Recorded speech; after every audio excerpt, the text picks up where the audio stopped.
Более 2000 медиков республики, которые борются с коронавирусной инфекцией, получили дополнительные выплаты. Напомню, что в марте-апреле на эти цели из федерального бюджета было выделено более 102 миллионов рублей и 50 миллионов из республиканского бюджета.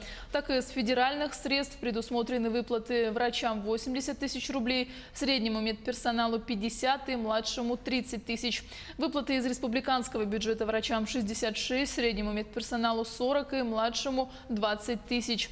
Расчет производится исходя из объема выполненных работ. В настоящий момент наше отделение работает с больными с коронавирусной инфекцией. Правительством республики и Российской Федерации нам были назначены дополнительные выплаты. Правительство республики нам доплачивает 40 тысяч, а правительство Российской Федерации 50 тысяч рублей. Мы получаем их за фактически отработанное время. Мы благодарны правительству за материальную поддержку, которую они нам оказывают. Призываю всех жителей республики по возможности находиться дома.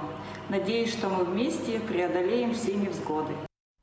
В Алдане выплаты из республиканских средств получили 17 врачей, 82 работника из числа среднего медперсонала и 13 из числа младшего. Выплаты из федерального бюджета на сегодняшний день получили 15 врачей, 82 сотрудника среднего медперсонала и 7 младшего.